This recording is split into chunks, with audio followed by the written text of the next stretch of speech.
So, Aberlei, hört schon hier. Du hast deine Essiggurken. Und irgendwo habe ich auch deinen Sekundenkleber. Schau, da hast deinen Sekundenkleber. Schön. Oh, so ein Stress. Jetzt sag einmal, für was brauchst du denn den Sekundenkleber eigentlich? Möchtest du dich draußen auf der Straße festkleben? Ja, was? Ja, hast auch wieder recht. Wenn du auf der Straße sitzt, brauchst du keinen Kleber nimmer. Da bringt die eh keiner mehr weg. Hey, was ist jetzt eine versteckte Anspielung auf mein kleines Wohlstandsbeicherl, hä? Das war keine versteckte Anspielung, sondern ganz eine offene. Und das ist kein Beicherl nimmer. Das ist ausgewachsene Wampen. Oh, jetzt wärst du aber geschert, gell? Geh, ich pass doch gerade ein bisschen auf die auf.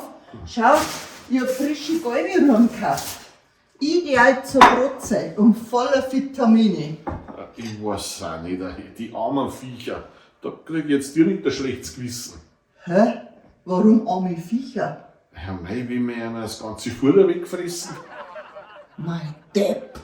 Dir schauen schon auch ein paar Vitamine überhaupt nicht. Aber jetzt sag einmal wirklich, für was brauchst jetzt du einen Sekundenkleber?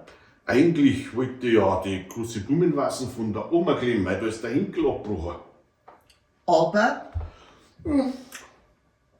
Aber jetzt überlege ich mir gerade, ob ich mich nicht vielleicht doch lieber an der Eckbank festpacken soll.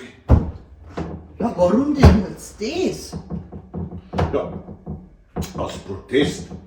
Ich demonstriere auf das Recht für uneingeschränkte freie Brotzeitauswahl.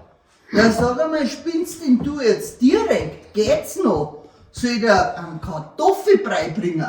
Ja, gehen wir so jetzt wieder am Kartoffelbrei zur Brotzeit. Ja, ist aber auch vielleicht nächsten an unseren echten Sesam geschmieren.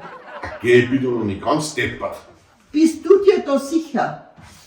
Also, Also, gibt's ja nicht. ja, was machst du denn jetzt? Ich geh jetzt ins Wohnzimmer und wenn du die ausgesponnen hast, dann kannst du ja nachkommen. Geht's nicht? Ja, wie denn? Jetzt wart, jetzt halt, du kannst mir doch jetzt nicht einfach so, hä? Das ist für nicht fair. Okay, das kannst du doch nicht machen. Jetzt, Schatz! Das ist ja eine Folter.